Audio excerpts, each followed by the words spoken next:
దైవ గ్రంథంలో నుండి చాలా అద్భుతమైనటువంటి సంగతులు మీరు నేర్చుకుంటూ ఉన్నారు. మీరు విన్న దాన్ని బట్టి, నేర్చుకుంటున్న దాన్ని బట్టి, మీరు అలాగ ప్రవర్తిస్తే దానిని బట్టి దేవుడు ఎంతగానో సంతోషిస్తాడు. వినడం ఎంత ప్రాముఖ్యమో ఆ రీతిగా నడుచుకోవడం, ఆ రీతిగా ప్రవర్తించడం చాలా ప్రాముఖ్యమైంది. వినడానికి అందరూ వింటారు, కానీ ఆ రీతిగా నడుచుకోవడమే కష్టతరమైనటువంటి పని ఉంది. ఈ దినాన పరిశుద్ధాత్మ దేవుడు చాలా విశేషమైనటువంటి విషయాలు మీకు నేర్పించాలి అనుకుంటున్నాడు. దైవ గ్రంథంలో దేవుని ప్రత్యక్షతలు అనేకములై ఉన్నాయి. ఆయన ప్రత్యక్షతలు రకరకాలుగా కనబడుతూ ఉన్నాయి. ఆయన బిడలకు ఆయన ప్రత్యక్షమైన విధానాలు, ఆయన ప్రత్యక్షమైనటువంటి సందర్భాలు ఆయా రకాలుగా కనబడుతూ ఉన్నాయి. అయితే ఈ దినాన ఒక అద్భుతమైనటువంటి సంగతి నేను మీకు తెలియజేస్తాను. ఆదికాండం నుండి ప్రకటన గ్రంథం వరకు ఈ సంగతి రాయబడి ఉంది. మేఘములో నుండి దేవుని ప్రత్యక్షత. మేఘాలు మనకు కనబడతా ఉన్నాయి. మేఘాలు ఎందుకు, ఎవరి కోసం, ఏ మేఘాలు ఉన్నాయి? భూలోకంలో సృష్టించబడిన మేఘాలకు మనకు సంబంధం ఏమైనా ఉందా? మేఘాన్ని చూస్తున్నప్పుడు మన అనుభవం ఏ రీతిగా మారాలి? ఆధ్యాత్మిక జీవితంలో మేఘము నుండి మనం నేర్చుకోవలసిన విషయాలు ఉన్నాయి. మేఘము మనకు పాఠాలు నేర్పుతూ ఉంది. మేఘాలు మన ఆధ్యాత్మిక జీవితాన్ని పురికొల్పడానికి, ఆధ్యాత్మిక జీవితంలో బలహీనమైన వారిని చూపిస్తూ ఉంది, బలవంతుల్ని చూపిస్తూ ఉంది. అలాగే దేవుని ప్రత్యక్షతను మేఘాలు చూపిస్తూ ఉన్నాయి. మనకు ఆకాశంలో మేఘాలు కనపడతాయి. ఎక్కడ కనపడతాయి? చాలా ఎత్తులో కనపడతాయి. కొన్ని మేఘాలు మధ్యలో ఉంటాయి, కొన్ని మేఘాలు కింద ఉంటాయి, కొన్ని మేఘాలు నిలువుగా ఉంటాయి. మీరు అప్పుడప్పుడు గమనిస్తూ ఉన్నప్పుడు, బాగా వర్షాలు పడినప్పుడు ఆ కొండల మీద మీరు చూశారనుకోండి, అక్కడ మేఘాలు దిగి ఉంటాయి. గమనించారు ఎప్పుడైనా? అక్కడ కొన్ని మేఘాలు దిగి ఉంటాయి. కొన్ని మేఘాలు సూర్యుని కమ్ముతాయి, సూర్యుడికి అడ్డుగా నిలబడతాయి. కొన్ని మేఘాలు అక్కడక్కడ మంచులాగా పొరలుగా కనబడతాయి. మేఘాలను మనం చూస్తూ ఉన్నప్పుడు ఒకవేళ ఒక ఆర్ట్గా గీయాలి అన్న కొంచెం ఒక రకంగా చూపిస్తారు. మేఘము అనగానే దూది ఉంటుంది కదా, దూదిని మనం ఆకాశంలో అటు పెడి చూస్తే, ఇంచుమించుగా కొంచెం దూరం పెడి చూస్తే ఎలా కనపడుతుందో తెలుసా? అది ఒక మేఘంలాగా కనపడుతుంది. మేఘము ఇవి చాలా ప్రత్యేకమైనవి. దేవుని యొక్క సృష్టిలో మేఘములు చాలా ప్రాముఖ్యమైనవి. మేఘాలు మరుగు చేయగలవు, మేఘాలు దాయగలవు. అయితే దైవ గ్రంథంలో మేఘాల గురించి కాదు, మేఘము గురించి ఓ చక్కటి మాటని చెప్తా ఉన్నాడు. ఆ మాటతో మన వాక్య భాగాన్ని ప్రారంభిద్దాం. చదువుదాం. హెబ్రీయులకు రాసినటువంటి పత్రిక 12వ అధ్యాయం 1వ వచనాన్ని దయచేసి చదివి సహాయం చేయండి. హెబ్రీయులకు రాసినటువంటి పత్రిక 12వ అధ్యాయం 1వ వచనం. ఎంత గొప్ప సాక్షి సమూహము మేఘము వలె మనలను ఆవరించి ఉన్నందున మనము కూడా ప్రతి భారమును, సులువుగా చిక్కులు పెట్టు ప్రతి పాపమును విడిచిపెట్టి విశ్వాసమునకు కర్తయు దాన్ని కొనసాగించువాడునైనా యేసు వైపు చూచుచు మన ఎదుట ఉంచబడిన పందెములో ఓపికతో పరిగెత్తుదము. ఇక్కడ మనం ఈ గ్రంథకర్త రాసినటువంటి విషయాన్ని మనం చదువుతున్నాం. ఈ గ్రంథాన్ని లోక గారు రాశాడు అంటారు, ఈ గ్రంథాన్ని పౌలు గారు రాశాడు అంటారు. కొందరు ఏదేమైనా నేనేం నమ్ముతానంటే పరిశుద్ధాత్మ దేవుడు ఈ మాటలు రాయించాడు. కాబట్టి పౌలు గారు అనేటువంటిది, లోక గారు అనేటువంటిది అంచనాలకు అనుగుణంగా మాట్లాడుతూ ఉండొచ్చు, కానీ రాయబడిన మాటలన్నీ కూడా మన క్షేమాభివృద్ధి కొరకు, మన ఆధ్యాత్మిక అభివృద్ధి కొరకు రాయబడి ఉన్నాయి. ఈ చదవబడినటువంటి వాక్య భాగం మనం గమనించినప్పుడు 11వ అధ్యాయం అంతా కూడా ఒక గొప్ప సాక్షి సమూహం కనబడుతుంది. ఎక్కడి నుండి అంటే హేబేలు దగ్గర నుండి, కయ్యూను దగ్గర నుండి ఎక్కడి వరకు అంటే యేసుక్రీస్తు ప్రభువారి నాటి వరకు అపోస్తుల చరిత్రలను మనం గమనిస్తూ ఉన్నప్పుడు వీళ్ళందరూ ప్రభుకి సాక్షులై ఉన్నారు. ఇంత గొప్ప సాక్షి సమూహము మేఘము వలె మనలను ఆవరించి ఉన్నందున, మేఘము ఆవరించడం ఏంటి? మేఘములో ఉన్న ప్రత్యేకత ఏంటి? మేఘములో చాలా ప్రత్యేకతలు ఉన్నాయి. మేఘాలు రకరకాలుగా ఉన్నాయి. కొన్ని మేఘాలు బాగా దట్టంగా కనబడతాయి, కానీ అవి నీళ్లు ఇవ్వవు. కొన్ని మేఘాలు కొంచెంగానే కనపడతాయి, కానీ వాటి దగ్గర నుండి చాలా భయంకరమైన ఆ నీళ్లు తుఫాన్ల వలె వస్తాయి. మేఘాలను దేవుడంటగా మాటుగా చేసుకొని ప్రయాణం చేస్తున్నాడంట. మేఘములను సృష్టించిన వాడు దేవుడే. ఆయన మేఘమును ధరించుకొని ఉన్నాడు. ఒక మాట నేను మీకు చెప్తాను. యేసుక్రీస్తు ప్రభువారి గురించి రాయబడిన సంగతి, ఆయన మేఘమును ధరించుకొని ఉన్నాడు. ఆయన మేఘముల మీద రానై ఉన్నాడు. ఈ మేఘము గురించి మనం ధ్యానం చేద్దాం ఈ ఉదయకాలాన. మేఘముల్లో రకరకాలైనటువంటి మేఘాలు మనం చూసాం. బాహ్య సంబంధంగా కనబడే మేఘాలు వేరు, కానీ దేవుని ప్రజల కొరకు దేవుడు ఏర్పాటు చేసిన మేఘము పాత నిబంధన గ్రంథంలో ఉన్నది. నోవాహుతో చెప్పినప్పుడు నోవాహుతో దేవుడు అంటాడు, ఇదిగో మేఘములో నా ధనస్సును ఉంచుతాను, ఇది నా నిబంధనకు గుర్తు అన్నాడు. అప్పుడప్పుడు మనము ఆకాశం తట్టు చూసినప్పుడు మేఘాల్లో గుండా ఇంద్రధనస్సు మనకు కనబడుతుంది. ఏ ధనస్సు? ఇంద్రధనస్సు కనబడినప్పుడంట దేవుని నిబంధన గుర్తు చేసుకోవాలి అని దేవుడు నోవాహుతో చెప్పాడు. ఆ తదుపరి ఇశ్రాయేలీలు ఐగుప్తు నుండి ప్రారంభమై వాళ్ళు బయలుదేరి ప్రయాణమై వెళతా ఉన్నప్పుడు ఆ రాత్రి దేవుడు వారితో చెప్పిన పస్కా బలి అర్పించి వారు తిరిగి ఉదయకాలాన ప్రయాణమై బయలుదేరుతూ ఉన్నప్పుడు దేవుడు వారికి తోడై ఉన్నాడు. ఏ రీతిగా దేవుడు వారికి తోడై ఉన్నాడు ఒకసారి చదువుదామా? నిర్గమాకాండం 13వ అధ్యాయం 21వ వచనం. వారు సుక్కోతు నుండి ప్రయాణమైపోయి అరణ్యము దగ్గరున్న ఏతాములో దిగిరి. వారు పగలు రాత్రియు ప్రయాణము చేయనట్లుగా యెహోవా త్రోవలో వారిని నడిపించుటకై పగటి వేళ మేఘస్తంభములోను వారికి వెలుగిచ్చుటకు రాత్రి వేళ అగ్నిస్తంభములోను ఉండి వారికి ముందుగా నడుచుచూ వచ్చెను. ఆయన పగటి వేళ మేఘస్తంభమునైను రాత్రి వేళ అగ్నిస్తంభమునైను ప్రజల ఎదుట నుండి తొలగింపలేదు. ఇశ్రాయేలీలు ఐగుప్తులో నుంచి విడిపించబడి వారు ప్రయాణమై బయలుదేరి వెళ్తూ ఉన్నారు. దేవుడంట వారి ప్రయాణాన్ని ఏం చేయాలనుకున్నాడంటే, వాళ్ళు ప్రయాణము చేయనట్లు, ఎలాగా అక్కడ రాయబడి ఉన్నమాట, వారు పగలియు రాత్రియు ప్రయాణము చేయనట్లు యెహోవా వారిని నడిపించుటకై. పగటి వేళ రాత్రి వేళ ఒక దేవుని యొక్క బిడ్డ, యేసుక్రీస్తు ప్రభువాన్ని నమ్ముకున్న వాళ్ళు, దేవుని నమ్ముకున్న వాళ్ళు పగలు రాత్రి దేవునితో నడిచే అనుభవాన్ని కలిగి ఉండాలి. పగలు రాత్రి ఆయనతో నడవాలి. ఈ నడిచేటువంటి అనుభవాలను మనం గమనిస్తే, హానోకు గురించి మనం ఆలోచిస్తే, హానోకు గారంట ఎవరితో నడుస్తున్నాడు? ఒకసారి చదువుతారన్నమాట. ఆదికాండము 5వ అధ్యాయం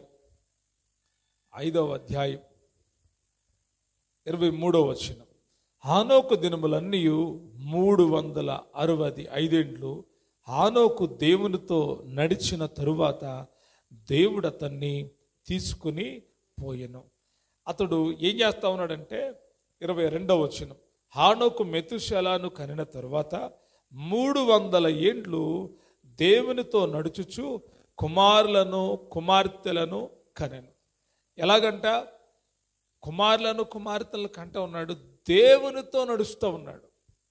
ఇశ్రాయేలుల ప్రయాణం ఎలాగంటే, రాత్రి పగళ్ళు వారు నడవాలి, రాత్రియు పగళ్ళు ఏం చేయాలి? వారు నడవాలి. వారు ప్రయాణము రాత్రి పగలు ప్రయాణము చేయనట్లు యెహోవా వారిని నడిపించుటకై పగటి వేళ మేఘం స్తంభములోను వారికి వెలిగించుటకై రాత్రి వేళ అగ్ని స్తంభములోను ఉండి వారికి ముందుగా నడుచుచు వచ్చెను. వారికి ఎలాగున్నాడంట? ముందుగా నడుస్తూ వచ్చాడు. ఎప్పుడైనా గుర్తుపెట్టుకోండి, మనము ముందుకు వెళ్ళాలి. మనం ముందుకు వెళ్ళాలి అంటే మనకు త్రోవ చూపించే వాళ్ళు ఉండాలి. త్రోవలో మనకు ముందు నడిపించే వాళ్ళు లేకపోతే మనం ముందుకు వెళ్ళలేం. చాలామంది ధైర్యం చేసి అంటారు, మా అంతటికి మేము వెళ్ళిపోతామండి, మాకు దారి తెలిసింది, మాకు పరిశుద్ధాత్మ సహాయం ఉంది కాబట్టి మేము వెళ్ళిపోతాం అని అనుకుంటారు. నాయకులు లేని జనులు చెడికొడతారు అని దైవ గ్రంథంలో రాయబడి ఉంది. ఏ వ్యక్తికైతే నాయకుడు ఉండడో, ఏ వ్యక్తికైతే కాపరి ఉండడో వారు ముందుకి కొనసాగలేరు, వారు ముందుకి వెళ్ళలేరు. ఒకవేళ వాళ్ళు వెళుతున్నట్టు అనిపించినా వారు ముందుకు వెళ్ళట్లేదు, వారు కేవలం తాత్కాలికంగా వెళుతున్నారు అంతే. యేసయ్యతో కొనసాగాలి అనుకున్నా, దేవునితో కొనసాగాలి అనుకున్నా ఒక నాయకుడు చాలా అవసరం. ఇశ్రాయేలీయుల్ని విడిపించడానికి దేవుడు మోషేను ఏర్పరచుకున్నప్పటికీ మోషే కంటే ముందుగా, ఇశ్రాయేలు ప్రజల కంటే ముందుగా ఆయన వారికి తోడయుండి నడిపిస్తూ ఉన్నాడు. గట్టిగా 2 చేతులు తీసి స్తోత్రం చెల్లిద్దాం. ఆయన నడిపించినటువంటి దేవుడై ఉన్నాడు. పగలు రాత్రి వారిని నడిపించడానికి వారికి ఎలాగా ఆయన ప్రత్యక్షతను చూపిస్తున్నాడంటే, ఒక మేఘము కనబడుతుంది, ఆ మేఘము ఇశ్రాయేలుల్ని ఆవరించి ఉంది, ఆ మేఘము వారికి ముందుగా ఉంది, ఆ మేఘములో దేవుడు ఉన్నాడు. పగటి వేళ ఉన్నాడు ఆయన, రాత్రి వేళ ఉన్నాడు. వాళ్ళు అది గమనించారు. ఆ మేఘమును బట్టి వారు ముందుకి కొనసాగుతున్నారు. ఆ మేఘములో నుండి దేవుడు తన బిడ్డలను కాపాడుతున్నాడు. ఆ మేఘములో నుండి దేవుడు తన ప్రత్యక్షతను ఆ బిడ్డలకు ఇస్తూ ఉన్నాడు. అయితే జరిగిన కార్యం ఏంటంటే, వారు నడుస్తూ ఉండగా ఎర్ర సముద్రం ఎదురొచ్చింది. ఎర్ర సముద్రం ఎదురొచ్చినప్పుడు మేఘం ఉంది కదా, దిగులు చెందకూడదు. ప్రజలు వెనుకకు తిరిగి చూడడం మొదలుపెట్టారు. ఎప్పుడైతే వెనుకకు తిరిగి చూడడం మొదలుపెట్టారో ఐగుప్తీయులు కనిపించారు. కలవరం మొదలైంది. మోషే, ఇదిగో ఐగుప్తీయులు వస్తూ ఉన్నారు, మమ్మల్ని చంపడానికి వస్తూ ఉన్నారు, మాకు అక్కడే ఉంటే చచ్చేవాళ్ళం కదా, ఈ అరణ్యంలో అలాగ తీసుకొచ్చావని సనగడం గొనగడం మొదలుపెట్టారు. అయితే దేవుడు అన్నాడు, మోషే నువ్వు నన్ను అడుగుతావేంటి, నేను ఈ సముద్రాన్ని పాయలు చేస్తానని దేవుడు చెప్పాడు. ఆయన అద్భుతం చేశాడు. అయితే ఈ మేఘం ఏమైందో తెలుసా, వీరికి ముందుగా నడిచిన మేఘమంట వీరు వెనుకకు వెళ్ళి శత్రువులకు ఇశ్రాయేలుకు మధ్య నిలిచింది. స్తోత్రం చెల్లిద్దా. ఒకప్పుడు ముందున్న మేఘం, వీరిని నడిపించిన మేఘం ఇప్పుడు ఎక్కడ నిలబడింది చెప్పాలి? శత్రువులకు ఇశ్రాయేలీలకు మధ్య నిలిచింది. దేవుని యొక్క ఆశ్చర్యమైన కార్యాలు ఇలాగే ఉంటాయి. మిమ్మల్ని కాపాడడానికి మీ శత్రువుల మధ్యలో, మీకు శత్రువులకు మధ్య నిలిచే మేఘమే మన దేవుడు. స్తోత్రం చెల్లిద్దాం. ఆయన గనక మన మధ్యలో నిలబడితే ఎప్పటికీ ఎన్నటికీ ఎవడు విజయం పొందడు. ఆయన నిలబడకపోతే అపజేయాలి. వీరిని అన్నాడు, మీరు దాటి వెళ్ళిపోండి, మీకు 6 నెలలు కనబడుతుంది కదా, దాటి వెళ్ళిపోండి అంటే వాళ్ళందరూ దాటి వెళ్ళిపోయారు. అయితే దేవుడే ఇశ్రాయేలుని ముందుగా పంపి వారి వెనకమాల నిలబడ్డాడు. ఎందుకో తెలుసా? శత్రువులు వచ్చేస్తున్నారు. చాలా పవర్ఫుల్గా ఇశ్రాయేలుని బంధించడానికి పరుగులు పెడతా వస్తున్నారు. ఇశ్రాయేలు అందరూ ఎక్కువ మంది, అయితే శత్రువులు కొద్ది మందే, కానీ వారు బలవంతులు. వారు ఆయుధాలతో వస్తున్నారు. వీళ్ళ దగ్గర ఆయుధాలు లేవు, వీళ్ళు తిరుగుబాటు చేయలేరు, వీళ్ళు యుద్ధం చేయలేరు. వీళ్ళు కేవలం దేవుని యొక్క మాట ప్రకారం వారి జీవితాలను ఐగుప్తు నుంచి విడుదల పొందుకొని వారు ముందుకు వెళ్తూ ఉన్నారు. అయితే దేవుడు అది వారిని గమనించి వారి కొరకు యుద్ధం చేయాలని ఆశించాడు. దేవుడు చేసే యుద్ధాలన్నీ చాలా ప్రత్యేకంగా ఉంటాయి. దేవుడు మన ఎడల చేసే కార్యాలన్నీ చాలా అద్భుతంగా ఉంటాయి. మీ శత్రువులను కనబడనీయకుండా చేస్తారని దేవుడు వాగ్దానం చేశాడా? అది తప్పకుండా దేవుడు నెరవేరుస్తాడు. ఐగుప్తీయులు ఇశ్రాయేలుకి బద్ధ శత్రువులు. ఐగుప్తీయులు ఇశ్రాయేలుని ఎన్నో సంవత్సరాలు బానిసత్వంలో మగ్గబెట్టారు. అయితే ఎప్పుడైతే ఇశ్రాయేలు ప్రజలు ఐగుప్తుని విడిచిపెట్టారో ఐగుప్తీయులకి ఇప్పుడు అర్థమవుతుంది, వాళ్ళు వెళ్ళిపోయారు. మనకి చాకరీ చేసేవాడు ఎవడు? మన ఇళ్లలో దాసులుగా ఉండేవాళ్ళు ఎవళ్ళు? ఇశ్రాయేలు దాసులు కాదు, స్వతంత్రులే. కానీ దేవుని యొక్క వాగ్దాన ప్రకారం వారి మీద ఆ శాపం ఉంది కాబట్టి వారు బానిసలుగా ఉండాలి. అబ్రహాముతో చేసిన ఆ నిబంధన విషయమై వారు బానిసత్వంలో ఉన్నారు. అయితే బానిసత్వము నుండి దేవుడు విడుదలనిచ్చేవాడై ఉన్నాడు. మీరు ఎప్పటికీ బానిసలుగా ఉండాలని దేవుడు కోరుకోడు. చాలాసార్లు చాలా చోట్ల మనం గమనిస్తే వారి తల్లిదండ్రులు బానిసత్వాన్ని చేశారు. ఊడిగం వారి పిల్లలు కూడా ఊడికం చేస్తూ ఉంటారు. వాళ్ళ జీవితాలు మార్పు చెందవు. బానిసత్వానికి అలవాటు పడితే ప్రతి విషయంలో బానిసత్వం మన మీద ఏలుబడి చేసి మన స్థితిని ఎదగకుండా చేస్తూ ఉంటుంది. అయితే దేవుడు ఇశ్రాయేలు పట్ల కృప చూపిన వాడే వారందరినీ విడిపించాడు, నడిపిస్తూ ఉన్నాడు వారికి ముందుగా ఉండి. ఇప్పుడు ఎవరినైతే ఐగుప్తుని వదిలిపెట్టారో వారిప్పుడు గొప్ప సైన్యంగా వస్తున్నారు.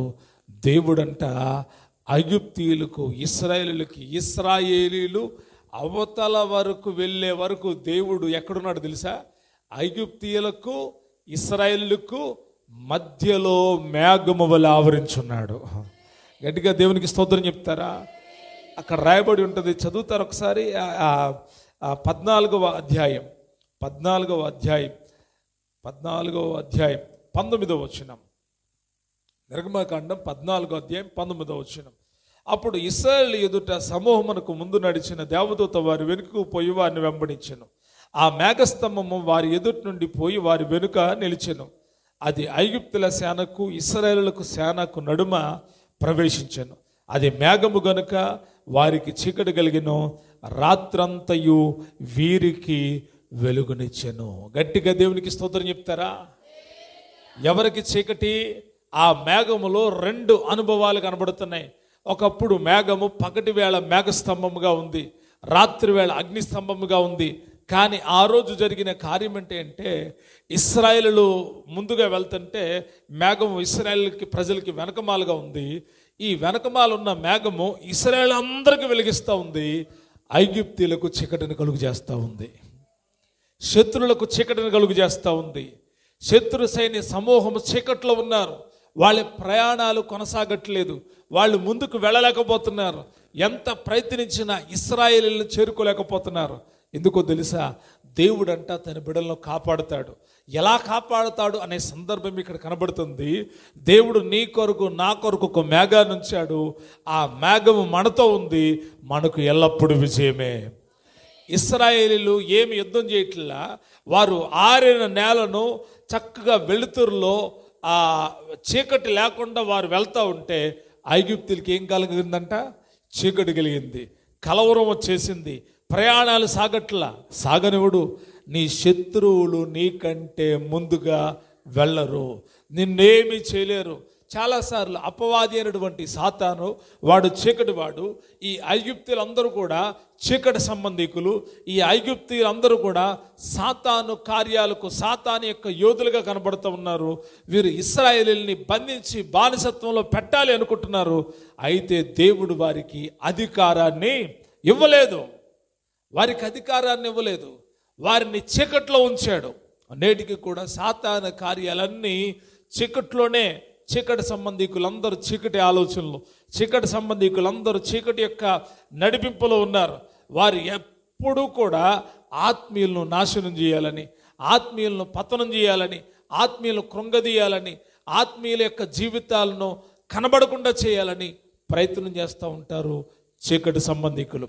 అయితే దేవుడు మనకు వారికి మధ్యగా ఉన్నాడు. యేసు రక్తము మనకి వారికి మధ్యగా ఉంది. ఇశ్రాయేలు ప్రజల యొక్క అనుభవంలో మనం గమనిస్తే ఆ మేఘము వారిని నడిపించడమే కాదు, వారిని కాపాడేటువంటి మేఘం అయ్యింది. స్తోత్రం చెల్లిద్దామా? అంత మాత్రమే కాదు, దైవ గ్రంథంలో రాయబడి ఉంది, వారు ఆ వెలిగిచ్చే మేఘములో నుండి సముద్రములో నుండి వెళ్ళడం మూలాన పౌలు గారు అంటాడు, వారు బాప్టిజం పొందారు, మేఘములో నుండి సముద్రములో బాప్టిజం పొందారు అని ఉంటుంది. ఆ వాక్య భాగాన్ని కూడా చదువుదాం.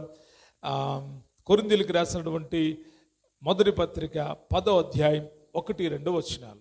సహోదరులారా, ఈ సంగతి మీకు తెలియకుండా నాకు ఇష్టం లేదు. అదేమనగా మన పితరులందరూ మేఘము క్రింద నుండిరి. ఎక్కడున్నారంటే వాళ్ళు చెప్పాలి, ఎక్కడున్నారు? మేఘము కింద ఉన్నారు వాళ్ళు. మేఘము క్రింద ఆశీర్వాదం ఉంది, మేఘము క్రింద కాపుదల ఉంది, మేఘము క్రింద క్షేమం ఉంది. ఎవరు మేఘము క్రింద ఉంటారో వాళ్ళకి ఆరోగ్యం ఉంటుంది. అంత మాత్రమే కాదు అంటాడు పౌలు గారు, సముద్రములో వారందరూ నడిచిపోయి అందరూ మోషేను బట్టి మేఘములోను సముద్రములోను బాప్తిస్మము పొందిరి. దేంట్లో బాప్తిస్మం పొందారంట? మేఘములో. మోషేను బట్టి మేఘములోను సముద్రములోను బాప్తిస్మం పొందిరి. అంటే ఇశ్రాయేలుల యొక్క రక్షణకు కారణమైనది మేఘము. మేఘము కాపాడుతుంది, మేఘము కాపుదలనిస్తుంది, మేఘము నడిపిస్తుంది, మేఘము కింద క్షేమం ఉంది. మేఘము ద్వారా ఇశ్రాయేలు ప్రజలకు ఏం కలిగింది? రక్షణ కలిగింది. ఏం కలిగింది? అందరూ చెప్పాలి, ఏం కలిగింది? రక్షణ కలిగింది. రక్షించేటువంటి మేఘం. పరలోకానికి వెళ్ళడానికి కావలసిన అనుభవాల్లో బాప్తిస్మము చాలా ప్రాముఖ్యమైనది. అది బాహ్య సంబంధంగా కనబడుతున్న బాహ్య సంబంధమైన బాప్తిస్మంలో ఆత్మ సంబంధమైన అనుభవం ఉంది. ఆధ్యాత్మికపు అనుభవానికి పునాది అదే. అపోస్తలులు బోధించినప్పుడు వారు మనసు నొచ్చుకున్న వాళ్ళే పశ్చాత్తాపపడి వారు హృదయం నొచ్చుకొని వారు అందరూ కూడా ఆ మారు మనసు పొంది యేసుక్రీస్తు నామములో ఏం చేశారంట? బాప్తిసం పొందారు. పాత నిబంధన గ్రంథములో ఉన్న ఇశ్రాయేలీయులు మోషేను బట్టి సముద్రములోను మేఘములోను బాప్తిసం పొందారు. అయితే క్రొత్త నిబంధన విశ్వాసులు అందరూ కూడా తండ్రి యొక్కయు కుమారుని యొక్కయు పరిశుద్ధాత్మ నామంలో అనగా యేసుక్రీస్తు ప్రభు వారి యొక్క నామాన్ని బట్టి బాప్తిసం పొందుతూ ఉన్నారు. ఆనాడు మేఘములో బాప్తిసం, ఇప్పుడు యేసు క్రీస్తు ప్రభు వారి ద్వారా బాప్తిసం. ఆ రోజు మేఘం క్రింద ఉన్న వారికి క్షేమం, ఈరోజు మేఘము క్రింద అనగా యేసుక్రీస్తు ప్రభు వారి యొక్క రక్తపు కోటలోకి వచ్చిన మీకు క్షేమం. ఇంకా ఈ మేఘము యొక్క అనుభవాలు ఇశ్రాయేలు ప్రజల్లో మనం గమనించినప్పుడు ఈ మేఘములో నుండే దేవుడు మోషేతో మాట్లాడాడు. చదువుతారా? నిర్గమాకాండం 24వ అధ్యాయం 15వ వచనం. మోషే కొండ మీదకి ఎక్కినప్పుడు ఆ మేఘము కొండను కమ్మెను. యెహోవా మహిమ సీనాయి కొండ మీద నిలిచెను. మేఘము 6 దినములు దాన్ని కమ్ముకొను. 7వ దినమున ఆయన ఆ మేఘములో నుండి మోషేను పిలిచినప్పుడు యెహోవా మహిమ ఆ కొండ శిఖరము మీద దహించు అగ్ని వలె ఇశ్రాయేలు కనులకు కనబడెను. అప్పుడు మోషే ఆ మేఘములో ప్రవేశించి కొండ మీదకు ఎక్కెను. మోషే ఆ కొండ మీద రేయింబవళ్ళు 40 దినములు ఉండేను. ఇశ్రాయేలుకు తోడున్న మేఘం ఒకరోజు సీనాయి కొండ మీద ప్రత్యేకంగా ప్రత్యక్షమైంది. దేవుడు మోషేతో చెప్పాడు, మోషే నీవు మాత్రమే ఈ కొండ మీదకు రావాలి. నేను నీతో మాట్లాడాలి అనుకుంటున్నాను. కాబట్టి దేవుడు ఏం చేశాడు తెలుసా? మోషే నేరుగా దేవుని చూడలేడు. మోషేకు తాను మరుగు చేసుకోవడానికి ఒక మేఘాన్ని దేవుడు అక్కడ ఉంచాడు. ఆ మేఘములోకి మోషే వెళ్ళాడంట.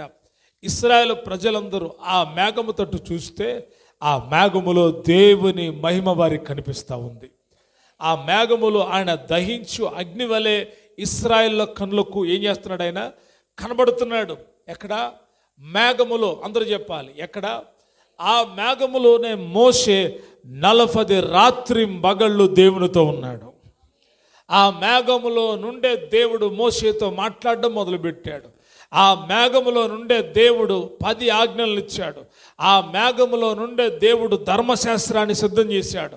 ఆ మేఘములో నుండే మోషే అనేకమైన సంగతులు దేవుడి దగ్గర నుంచి తెలుసుకున్నాడు. ఈ ప్రత్యేక అనుభవం ఈ క్రొత్త నిబంధనలో మనకేం చూపిస్తుందో తెలుసా?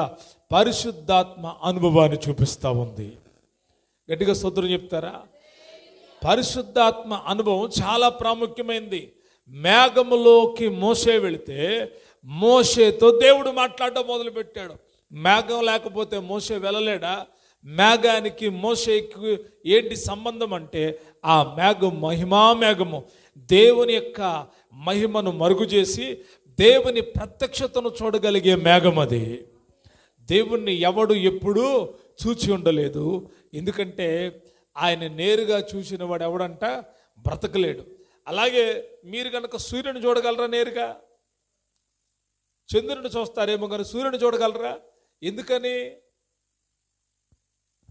చెప్పండి? సూర్యుడు భయంకరమైన వెలుగిస్తాడు. అది మన కళ్ళతో నేరుగా అలాగే కాసేపు చూసామనుకోండి, కళ్ళు తిరిగి పడిపోతాం. అవునగా చెప్పండి? ఎంత బలవంతుడైనా సూర్యుని అలాగే చూస్తే ఏమవుతాడు? కళ్ళు తిరిగి పడిపోతాడు నేరుగా. అందుకే సూర్యుడికి ఆ వెలుతురికి మధ్య కొన్ని పొరలను దేవుడు ఏర్పాటు చేశాడు. ఏం ఏర్పాటు చేశాడు? ఆ పొరలో గనక పోయినాయి అనుకోండి, మొత్తం కాలిపోవడమే. ఇప్పుడు దేవుడంట అంతకంటే వెలుగులో ఉన్నాడు. కోటి సూర్యుల కంటే అధికమైన తేజస్సుతో ఉన్నాడు. ఇప్పుడు ఆయన్ని చూడడం అన్నా, ఆయనతో మాట్లాడడం అన్నా సామాన్యమైన విషయం కాదు. కానీ అంటాడు, మోషే నువ్వు రా, నేను నీతో మాట్లాడతాను. నువ్వు రమ్మన్నప్పుడు మోషే ఆ పిలిచిన దేవుని దగ్గరికి ఆ కొండ మీదకి వెళ్ళాడంట. ఇశ్రాయేలీయులు 7 దినాలు దేవుని యొక్క మహిమను చూస్తూ ఉన్నారు. దహించు అగ్ని వలె దేవుడు ఆ మేఘములో నుండి వారికి కనిపించాడు. మోషే అయితే ఆ మేఘములో ఎన్ని దినాలు ఉన్నాడు?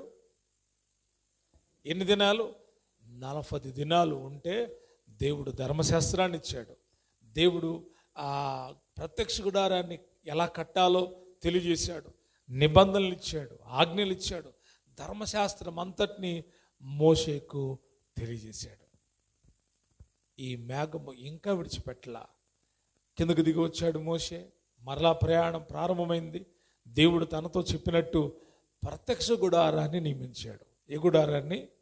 అనగా దేవుని యొక్క మందిరాన్ని నియమించాడు. దేవుని యొక్క సన్నిధిని నియమించిన తరువాత జరిగిన కార్యం ఒకసారి చదువుతారా? నిర్గమకాండం 40వ అధ్యాయం 33వ వచనం. మరి అతడు మందిరమునకును బలిపీఠమునకు చుట్టూ ఆవరణమును ఏర్పరిచి ఆవరణ ద్వారపు తెరను వేశాను. అలాగున మోషే పని సంపూర్తి చేశాను. ఏం చేశాడంటే మోషే, దేవుడు తనతో చెప్పిన పనంతా ప్రత్యక్ష గుడార విషయంలో అంత సంపూర్ణం చేశారంటే అండి. చేసినప్పుడు ఏం జరిగింది? అప్పుడు మేఘము ప్రత్యక్ష గుడారమును కమ్మగా యెహోవా తేజస్సు మందిరమును నింపెను. ఆ మేఘము మందిరము మీద నిలుచుండుట చేత మందిరము యెహోవా తేజస్సుతో నిండెను. గనుక మోషే ప్రత్యక్షపు గుడారములోనికి వెళ్ళలేకుండెను. స్తోత్రం చెల్లిస్తారు గట్టిగా. ఏమైందంట? దేవుడు మోషేతో మాట్లాడాడు మేఘములో. ఇప్పుడు పనంతా చేసి ముగించాడు. దేవుని యొక్క మేఘమంట అప్పుడు మేఘము ప్రత్యక్ష గుడారమును కమ్మగా. ఏ గుడారమును కమ్మగా? ప్రత్యక్షపు గుడారమును కమ్మగా. ఆ మేఘము ప్రత్యక్ష గుడారాన్ని కమ్మితే యెహోవా తేజస్సు మందిరం అంతా నింపబడితే మోషే ఆ మహిమలో నిలబడ్డా? నిలబడలేదా? నిలబడలేకపోయాడంట. సొలొమోను మందిరం కట్టినప్పుడు కూడా దేవుని యొక్క మహిమ మేఘం అక్కడ దిగి వస్తే సేవ చేయు యాజకులు అక్కడ నిలబడలేకపోయిరే అనుంది. నిజమా?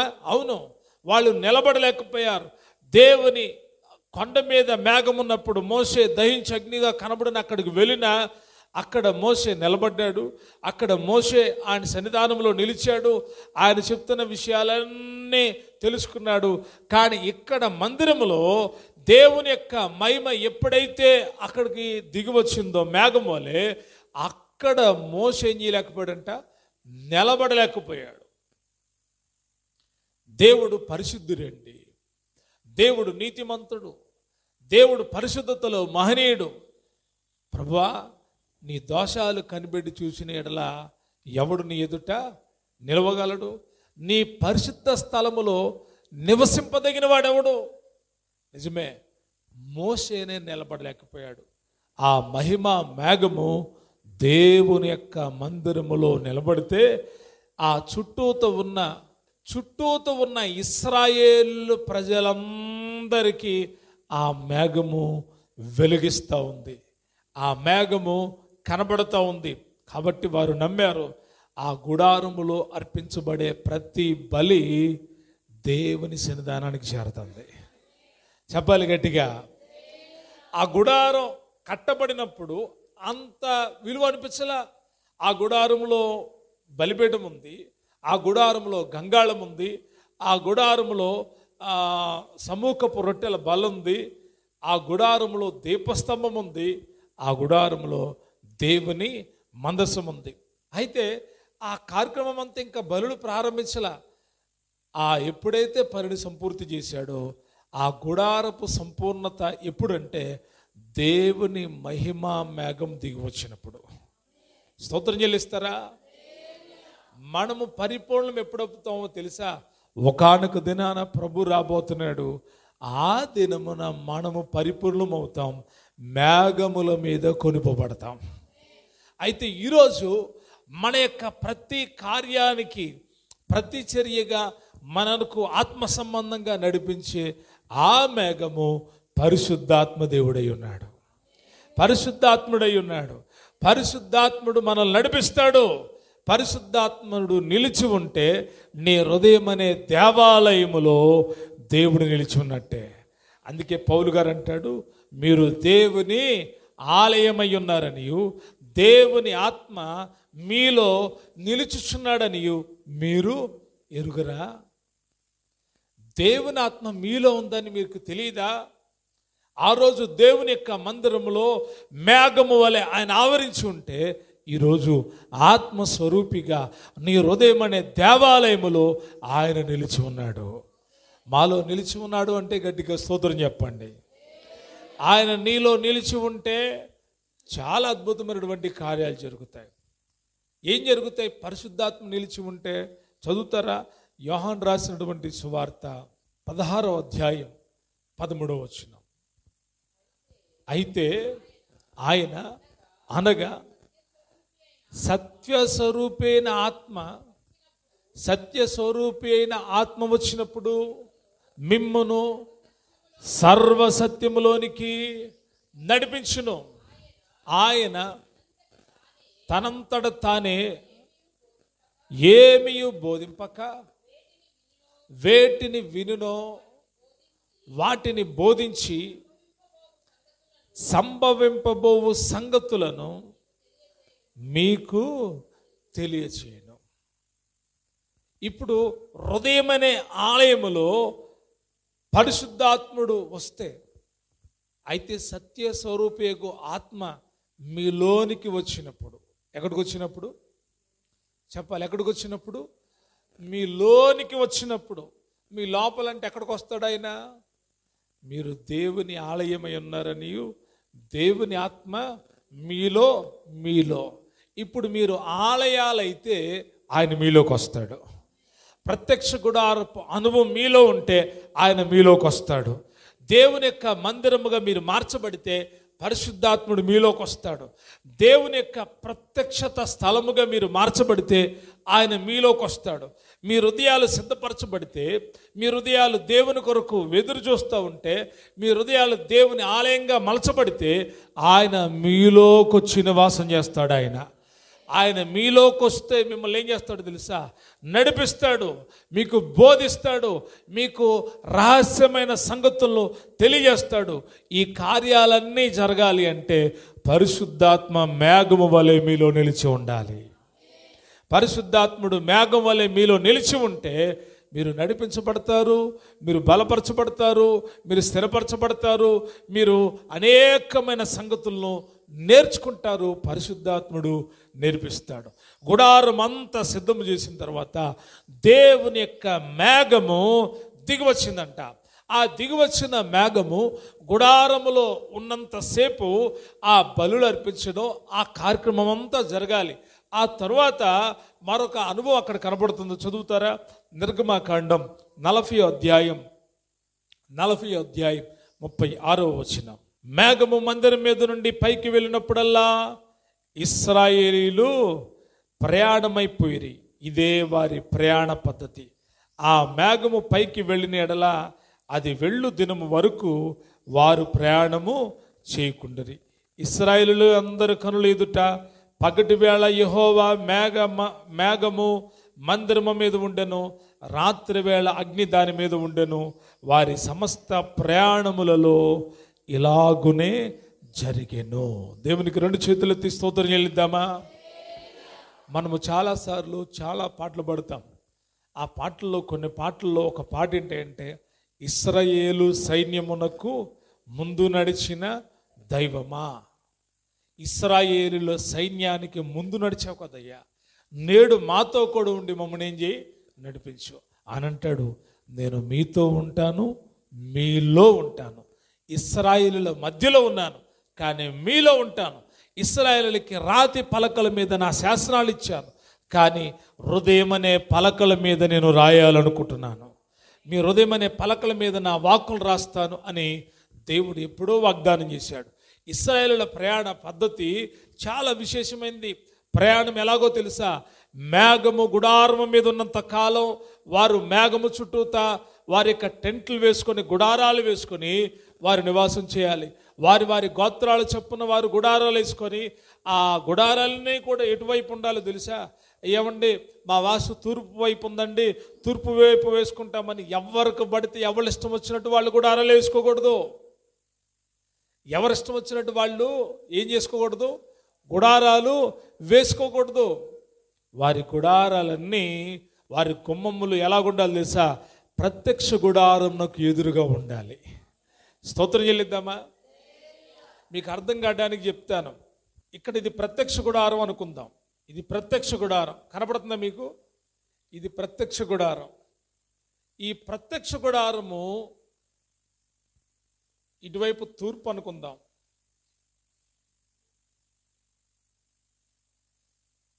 తూర్పు, పడమర,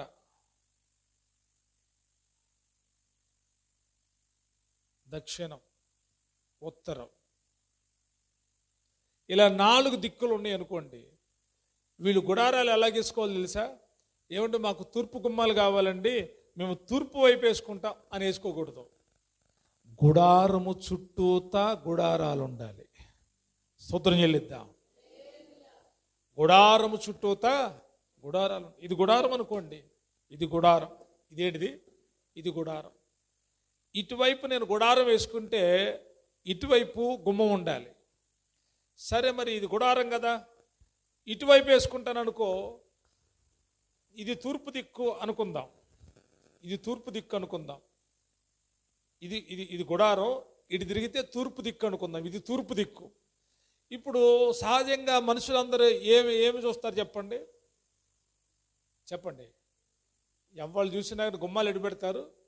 తూర్పు వైపే పెడతారు. ఎందుకంటే తూర్పున సూర్యుడు ఉదయిస్తాడని పొద్దున సూర్యకిరణాలు ఇంటి మీద పడతాయి అన్న రీతిలో తూర్పుకి పెడతారు. కానీ ప్రత్యక్ష గుడారంలో గుడారాలు ఎలాగేసుకోవాలి తెలుసా? ఎలాగేసుకోవాలి? తూర్పు కాదు వేయాల్సింది, గుడారం ఎటుందో ఆ దిక్కున వేయాలి. ఇటు నాకు ఇచ్చాడు, నాదొక సాచం రూబేను, ఇటు పక్కనుకో. రూబేన్ ఎటు వేయాలి గుడారం? ఈ ప్రత్యక్ష గుడారం వైపుకే వేయాలి. ఇక్కడ అహరోను కుటుంబీకులు ఉన్నారు, మేము యాజకులం కదా, మేము తూర్పుకి తిరుగుంటామని ఎటు తిరుగుంటారు? కుదరదు. వీళ్ళు ఎటు వేయాలి? వీళ్ళ గుమ్మాలు ఎటు ఉండాలి? గుడారం వైపుకే ఉండాలి. అటువైపు ఉన్న వాళ్ళ గుమ్మాలు ఎటు ఉండాలి? గుడారం వైపుకే ఉండాలి. ఇటువైపు ఉన్న వాళ్ళు గుమ్మాలు ఎటువైపు ఉండాలి? చెప్పండి. ఎటు? గుడారం వైపుకే ఉండాలి. ఎవరు తూర్పుకి, పడమరికి, ఉత్తరానికి అని ఆలోచించకూడదు. ఎందుకంటే దిక్కులు లేవు, ఒకటే దిక్కు, దేవుడే దిక్కు. స్తోత్రం చెల్లిద్దా. మనం పెద్ద సెంటిమెంట్ ఫీల్ అయిపోతాం. ఏమండి పాస్టర్ గారు, మాకు తూర్పు గుమ్మం లేదండి, తూర్పున ఎవరిదో ఇల్లు ఉందండి, తూర్పున నడక లేదండి, తూర్పున ఏమి లేదు, గుమ్మాలైతే ఉన్నాయి కానీ మా ఇంటి అతను ఎవడో ఉన్నాడండి, అటు నడతానికి దారి లేదండి, వాళ్ళు ఏమంటే ఏమనంటున్నారండి. వాస్తా అని చెప్పాడు, సిద్ధాంతి చెప్పాడు. ఏమనంటే తూర్పున గుమ్మం కలిసి వస్తుందమ్మా, ఆ గుమ్మం మీకు కలిసి రాలేదు కాబట్టి వాళ్ళు చచ్చిపోయారు, వీళ్ళు పోయారు, వాళ్ళు జరిగింది, ఇది జరిగిందని చెప్పాడండి. ఏం చెయ్యాలి పాస్టర్ గారు? ఏం చెయ్యాలి? ఎదరోడింటిని బుల్డేజర్ తీసుకొచ్చి పడగొట్టి దారేసేసుకో, నీకు కలిసి రావట్లేదు కదా అని చెప్పాలా? చెప్పండి. ఏమంటే అలాగా ఒక మాట చెప్తే ఆ ఎదరింటోడి మీద ఏమన్నా ప్రేమ ఉంటుందా? ఏమన్నా ప్రేమ ఉంటుందా? దేవుని పిల్లలు గుర్తుపెట్టుకోండి, మనతో ఆయన ఉన్నంత కాలం మనం ఏ దిక్కులో ఉన్నా క్షేమంగానే ఉంటాం. దేవుని పిల్లలు గుర్తుపెట్టుకోండి, మనకు తూర్పు పడమర ఏమీ లేదు. సూర్యుడు పడనా పడకపోయినా నీతి సూర్యుడకు దేవుడు మీ ఇంట్లో ఉన్నాడు. ఈ సూర్యుడు శరీరానికి ఆరోగ్యాన్ని ఇస్తాడేమో కానీ పరమ సూర్యుడు ఒక ఆయన ఉన్నాడు, నీతి సూర్యుడు ఆయన ఉన్నాడు, నిరంతరం వెలిగేవాడు. ఆయన ఏ మేఘాలు ఆపలేవు. ఆ సూర్యుడు నీలో ఉన్నాడు. నీ ఆత్మ ఎప్పుడు వెలుతురులోనే ఉంటుంది. ఇశ్రాయేల్ యొక్క గుడారాలు చుట్టూత, గుడారాలు ఎప్పుడు కూడా ఎక్కడ ఎటువైపు ఉండాలి చెప్పండి? అందుకే అంట పరలోకములు ఎవరు లేరంట, సూర్యుడు లేడు, చంద్రుడు లేడు. మరి వాస్తానండి, వాస్తవం లేదు. 12 గుమ్మాలు ఉన్నాయంట పరలోకానికి. ఎన్ని గుమ్మాలు? తూర్పున 3, ఉత్తరాన 3, దక్షిణాన 3, పడమర 3. ఎన్ని అంటే ఏ దిక్కుకుండానైనా కానీ పరలోక సంచారం చేయొచ్చు. మనకు అది అర్థం కాక ఎవడో నాడతాడు, మీకు తూర్పు గుమ్మం లేదు, తూర్పు దారి లేదు, అందుకే ఇలాగా అని. ఒకళ్ళు ఎట్టా చెప్పి బాధపడుతుంటే ఎప్పుడన్నా సిటీ వెళ్ళావా? సిటీలో బాత్రూములు చూసావా? సిటీలో ఇల్లులు చూసావా అన్న? చూడలేదయ్యా, ఒకసారి ఇల్లు చూసిరా. మరి అక్కడోళ్ళు బాగానే ఉన్నారే, అక్కడోళ్ళు డబ్బుల మీద డబ్బులు సంపాదన బాగా సంపాదించుకున్నారే. ఎడవలో ఉంది ఆఫీసు, తూర్పులో ఉంది ఆఫీస్ అనేవి లేదే. ఎడవలో ఉన్న ఆఫీసులు డెవలప్ అవుతున్నాయి, తూర్పులో ఉన్నాయి అవుతున్నాయి, ఉత్తరాన ఉన్నాయి అవుతున్నాయి, దక్షిణాన ఉన్నాయి అవుతున్నాయి. మరి నువ్వు ఎలా నమ్ముతున్నావు? నీ బలహీనతను బట్టే సైతాను నిన్ను ఉంచుతాడు. ఎక్కడ నమ్మకండి, దేవుడు మనతో ఉన్నాడు. ఇశ్రాయేలు ప్రజల మధ్య నడుమ మేఘస్తంభం వలె ఆయన ఉంటే వాళ్ళు ఉదయకాలాలు లేచి ఏం చూడో తెలుసా? గుడారము వైపున్న మేఘాన్ని చూడాలి. మీరు కూడా ప్రతి ఉదయాన్ని లేచి ప్రభు తట్టు మీ ముఖాలు ఉంచాలి. ప్రతి ఉదయం లేచి ప్రభు తట్టు మీరు చూడాలి. మీరు పొద్దున్న లేచి మీకు మీరే ప్రభు తట్టు చూడాలి. పాస్టర్ గారి దగ్గరికి వాక్యం నేర్చుకోవడానికి రావాలి, వాక్యం నేర్చుకోవాలి. తర్వాత మీరేం చేయాలి? పాస్టర్ గారు లేపి లేకండి ప్రార్థన చేయండి, లేకండి ప్రార్థన చేయండి కాదు. నీ లోపల దేవుని యొక్క ఆత్మ నివాసం చేస్తే, పరిశుద్ధాత్ముడు నీలో ఉంటే నీకు నీవే లెగిచి యూట్యూబ్ తట్టు, ఫేస్బుక్ తట్టు, పాస్టర్ గారి తట్టు చూడో. ఎటు చూస్తావు తెలుసా? నేరుగా ఉదయకాలం లేచి పరలోకం తట్టు నీ ముఖం చూస్తావు. పరలోకమందున్న నా తండ్రే అని పరలోకం తట్టు వెళ్ళిపోతావు. నువ్వు పరలోకం వెళ్ళిపోయింది నీ మనసు. పొద్దున్న లేచి మా అయ్యగారి వాక్యం అంటానండి. పొద్దున లేచి అయ్యగారి వాక్యం అనొద్దు, నువ్వు పొద్దున లేచి బైబిల్ చదువు. మా అయ్యగారు యూట్యూబ్లో మెసేజ్ పెడుతున్నాడు, పొద్దున లేచి అంటున్నాను. పొద్దున లేచి నువ్వు వినొద్దు. పొద్దున లేచి నీ సెల్ఫ్ సర్వీస్ ఏంటంటే ప్రార్థన చేసుకో, ప్రభు తట్టు చూడు, వాక్యం చదువుకో. ఒకవేళ ఇన్కేస్ నీకు చదవడం రాకపోతే అప్పుడు చూడు. నీకు బైబిల్ చదవడం వచ్చిందనుకో, ఏం చెయ్యి? అది దేవునితో సన్నిహితమైన సంబంధం. ఇశ్రాయేల్ ప్రజలను నడిపించిన ఆ మేఘము వారితో ఉన్నంత, ఆ గుడారం మీద ఉన్నంత కాలం వాళ్ళు అక్కడ ఉండేవాళ్ళంట. గుడారం మీద నుండి ఎప్పుడైతే మేఘము కదులుతుందో ఆ గుడారాన్ని తీసి వారు ప్రయాణమై వెళ్ళేవాళ్ళు. స్తోత్రం చెల్లిద్దాం. వాళ్ళు ముందుకు కొనసాగేవాళ్ళు. నేటి కాలములో నిన్ను నన్ను నడిపించే మేఘము పరిశుద్ధాత్ముడై ఉన్నాడు. పరిశుద్ధాత్మ మీరు కలిగిన వాళ్ళైతే పరిశుద్ధాత్ముడు మిమ్మల్ని నడిపిస్తాడు. ఆత్మ మీలో ఉంటే మీ నడవడిక వేరుగా ఉంటుంది. పరిశుద్ధాత్ముడు మీలో పనిచేస్తే మీ నడిపింపు వేరుగా ఉంటుంది. ఆత్మ నడిపించడం వేరు. ఆత్మ నీలో ఉన్నప్పుడు భయం కలిగిస్తుంది. ఆత్మ నీలో ఉన్నప్పుడు భక్తిని పుట్టిస్తుంది. ఆత్మ నీలో ఉన్నప్పుడు లోపల ప్రేరేపణ కలుగు చేస్తుంది. ఆత్మ నీలో ఉన్నప్పుడు తొందర పెడుతుంది. ఆత్మ నీలో ఉన్నప్పుడు కొన్ని కార్య విషయాల్లో మౌనం ఉండమని చెప్తుంది. ఆత్మ మీ లోపల పనిచేస్తే మీరు పరలోకం వరకు నడిపించబడతారు. స్తోత్రం చెల్లిద్దామా? ఇప్పుడు మనం హెబ్రీయులకు రాసిన పత్రిక 12వ అధ్యాయం 1వ వచనంలోకి వస్తే, ఇంత గొప్ప సాక్షి సమూహము మేఘము వలె మనలను ఆవరించి ఉంది. ఏ సాక్షి సమూహం అంట? చెప్పండి, ఏ సాక్షి సమూహం? ఇంత గొప్ప సాక్షి సమూహము మేఘము వలె మనల్ని ఏం చేసి ఉంది? ఆవరించిందా?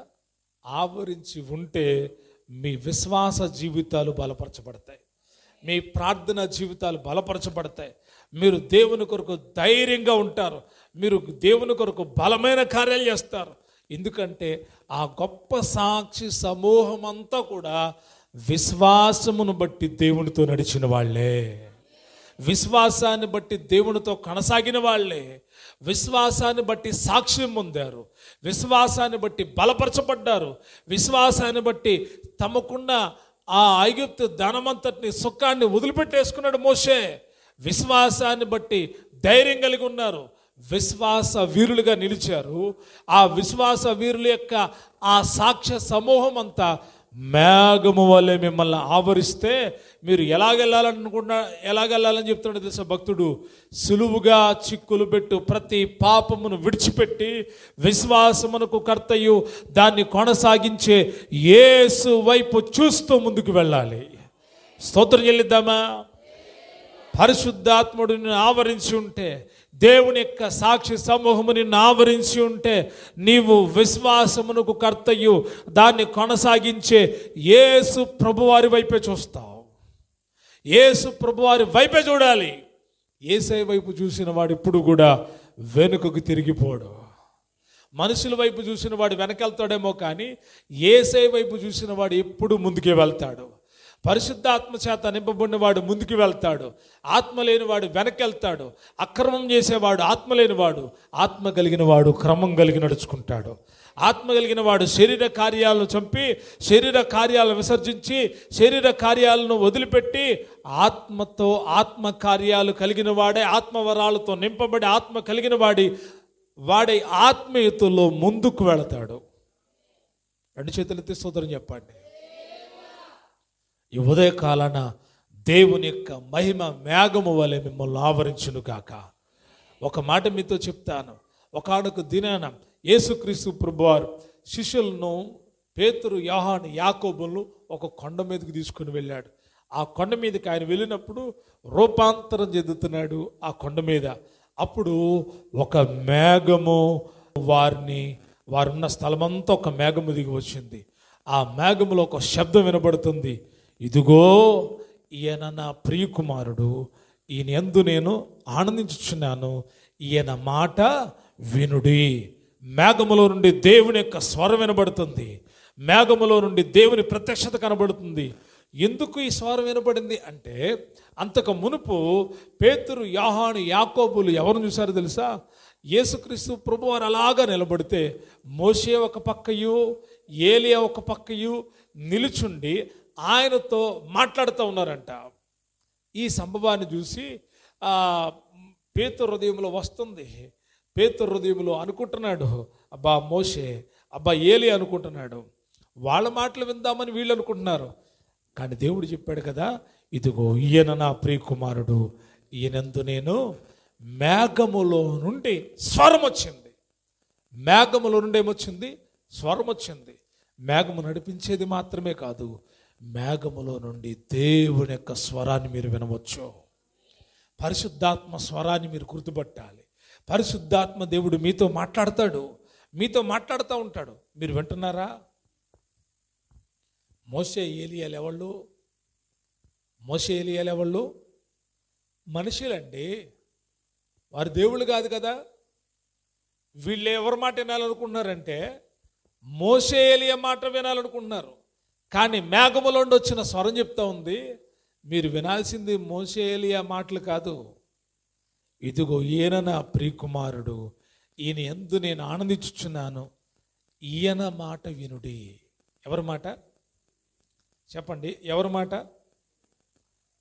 నిజంగా ఆ మాట ఉందా? ఆ మాట ఉందా? ఒకసారి చదువుదాం. మత్తయి సువార్త 17వ అధ్యాయం 5వ వచనం. అతడు ఇంకను మాట్లాడుచుండగా ఇదిగో ప్రకాశమానమైన ఒక మేఘము వారిని కమ్ముకొనెను. ఇదిగో ఈయన నా ప్రియ కుమారుడు, ఈయన యందు నేను ఆనందించుచున్నాను, ఈయన మాట వినుడను ఒక శబ్దము మేఘములో నుండి పుట్టెను. స్తోత్రం చెల్లిస్తారా? ఆ మేఘం ఎవరిని ఆవరించిందంట? వీరి ముగ్గురిని ఆవరించింది. ఆ మేఘము నుండి స్వరం వినబడితే వాళ్ళు ఏమయ్యారో తెలుసా? శిష్యులు ఈ మాట విని బోర్ల పడి మిక్కిలి భయపడగా. బోర్ల పడిపోయారంటండి, సాగిలు పడిపోయారు. ఎవరికి? యేసుక్రీస్తు ప్రభువారికి. మేఘము బోర్ల పడేటట్టు చేసింది. దేవుని ప్రత్యక్షత మీకు లేకపోతే ఆ మాట ఈ మాట ఈ మాట ఆ మాట వింటారు.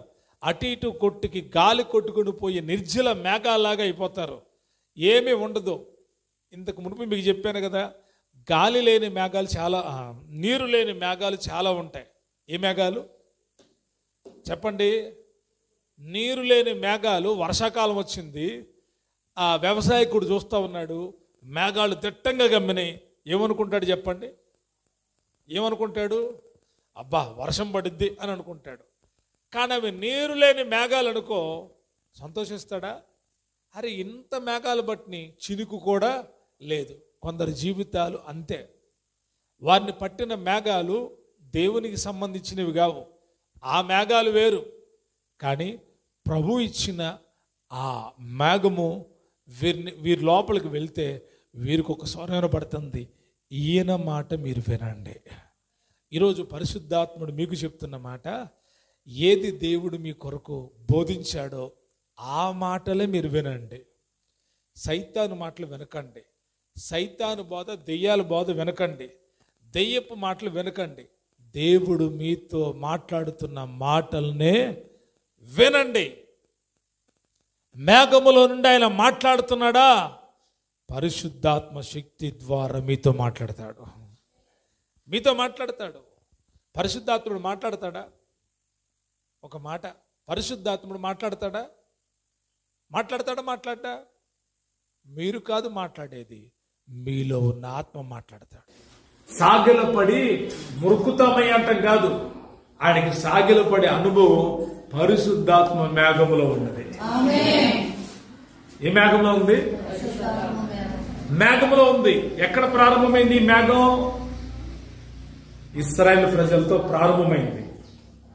ఇశ్రాయేలు ప్రజల్ని కానానుకు నడిపించే వరకు మేఘం ఉంది. మేఘం ఉంది. మరలా మేఘము దేవుని మందిరాన్ని సొలొమోను నిర్మించినప్పుడు కనబడింది. మరలా ఆ మేఘము పేతురు, యోహాను, యాకోబులకు ప్రత్యక్షమైంది. ఇప్పుడు ఆ మేఘము సాక్షి సమూహం అనే మనలను ఆవరించి ఉంది.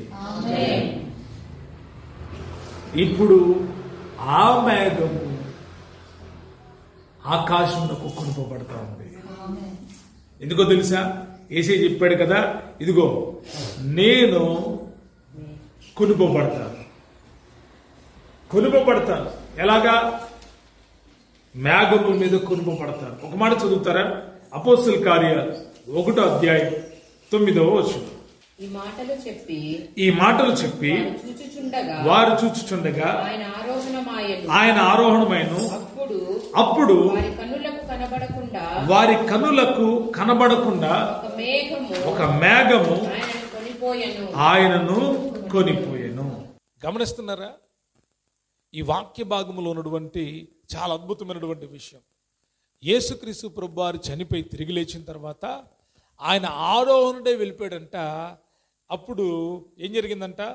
ఆయన వారి కనులకు కనబడకుండా ఒక మేఘము ఆయనను కొనిపోయెను. స్తోత్రం చెల్లిద్దామా? చెప్పాలి గట్టిగా, స్తోత్రం చెల్లిద్దామా? ఒక మేఘము ఆయనను కొనిపోయాను. ఆయన వెళ్ళిచుండగా వారు ఆకాశం వైపు తేరుచుచుండిరి. ఇదిగో తెల్లని వస్త్రములు ధరించుకుని 2 మనుషులు వారి యొద్ద నిలిచి, గలిలయ మనుషులారా, మీరెందుకు నిలిచి ఆకాశం వైపు చూచుచున్నారు? మీ యొద్ద నుండి పరలోకమునకు చేర్చుకొనబడిన ఈ యేసే ఏ రీతిగా పరలోకమునకు వెళ్ళుట మీరు చూచితురో ఆ రీతిగానే ఆయన తిరిగి వచ్చునని వారితో చెప్పిరి. స్తోత్రం చెల్లిద్దామా? అందుకే మనం పాడతాం, యేసు రాజుగా వచ్చుచున్నాడు, మేఘాల మీద యేసు వచ్చుచున్నాడు. ఆయన ఏ రీతిగా మేఘము మీద కొనుపబడ్డాడో అదే రీతిగా మనము కొనుపబడతాము. స్తోత్రం చెల్లిస్తారా? నమ్ముతున్నారా? నమ్మట్లేదా? మన కొరకు మేఘాలు ఉన్నాయి. మనము సిద్ధపడితే మేఘముల మీద కొనుపబడతాం. ఒకసారి చదువుతారా? ఆ మాటను చదువుతారా? ముగించుకుందాం. మొదటి తెస్సలోనికలకు రాసినటువంటి పత్రిక 4వ అధ్యాయం 17వ వచనం. 15వ వచనం చదువుతున్నాను, గమనించండి. మేము ప్రభు మాటను బట్టి మీతో చెప్పున్నది ఏమనగా, ప్రభు రాకడ వరకు సజీవులమై నిలిచిండు మనము నిద్రించిన వారి కంటే ముందుగా ఆయన సంధికి చేరము. ఆర్భాటముతోనూ ప్రధాన దూత శబ్దంతోనూ దేవుని బోరతోనూ పరలోకము నుండి ప్రభు దిగి వచ్చును. క్రీస్తు నందుండి మృతులైన వారు మొదట లేతురు. ఆ మీదట సజీవులమై నిలిచిండు మనము వారితో కూడా ఏకముగా ప్రభువుని ఎదుర్కొనుటకు ఆకాశ మండలమునకు మేఘముల మీద కొనిపోబడుదుము. కాగా మనము సదాకాలము ప్రభుతో కూడా ఉందుము. గట్టిగా దేవునికి స్తోత్రం చెల్లిస్తారా? మనమందరము మేఘముల మీద ఏం చేయబడతామంట? కొనిపోబడతాం. మరి మేఘముల మీద కొనిపోబడేయడానికి సిద్ధపడుతున్న నీవు మేఘమును అనుసరించి నడుస్తున్నావా? మేఘము నిన్ను నడిపిస్తూ ఉందా? పరలోకము నుండి దిగి వచ్చే మేఘాలు నిన్ను కొనిపోతాయి. అయితే నీ సిద్ధపాటు ఎలాగుంది? ఆ మేఘాలను ఎక్కడానికి నువ్వు సిద్ధమేనా? మేఘాల మీద నిలిచి ఉండడం అంటే మామూలు విషయం కాదు. మేఘాలు దిగి వచ్చినాయి అనుకోండి, కనబడకుండా పోతాం. కానీ ప్రభు మన కొరకు సిద్ధపరిచిన మేఘాలంటో తెలుసా? ఎవరైతే సిద్ధపడతారో, ఎవరైతే దేవుని ఆత్మ కలిగి, పరిశుద్ధాత్మ సహవాసాన్ని కలిగి, పరిశుద్ధాత్మ స్వరాన్ని విని, పరిశుద్ధాత్మ శక్తి చేత నింపబడి, పరిశుద్ధాత్మ నడిపింపులో ఉండి, పరిశుద్ధాత్మ ద్వారా నడిపించబడుతూ దేవుని కొరకు ప్రత్యేకంగా జీవిస్తూ, ప్రత్యేక సాక్షి సమూహాన్ని ఆవరించుకొని కలిగి విశ్వాసములో బలపడుతూ కొనసాగుతూ ఉంటారో వారి కొరకు ఆయన పరము నుండి మేఘములు పంపుతారంట. మృతులు లేపబడి వెళ్ళిపోతారు. సజీవులమై నిలిచి ఉండి మనము మహిమ దేహాన్ని ధరించుకొని కొనుపోబడడానికి దేవుడు మన కొరకు ఆయన మేఘాలను పంపుతున్నాడు. స్తోత్రం చెల్లిద్దామా? ఆ మేఘాలు ఇశ్రాయేలుల్ని, ఆ మేఘస్తంభము ఇశ్రాయేలుల్ని కానాను వరకు నడిపించింది. కానీ ఇప్పుడు ఈ పరిశుద్ధాత్ముడు మనల్ని పరమ కానానుకు తీసుకొని వెళ్ళబోతున్నాడు. పరమ కానానికి మనం చేరబోతా ఉన్నాం. కాబట్టి దైవభక్తి కలిగి నడుచుకుందాం. మేఘము మాట్లాడుతున్నప్పుడు వినాలి. ఎప్పుడు కూడా మీరు మేఘం వైపు ఇశ్రాయేలు గుడారాలు వేసుకున్నట్లుగా ఎప్పుడు మీ హృదయాలు ప్రభు తట్టు చూచునుగాక.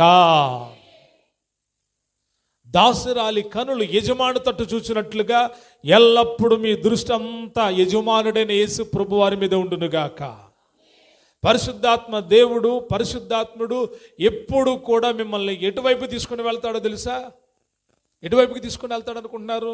బొమ్మల వైపుకి తీసుకెళ్ళడు, స్తంభాల వైపుకి తీసుకెళ్ళడు, గొట్టల వైపుకి తీసుకెళ్ళడు.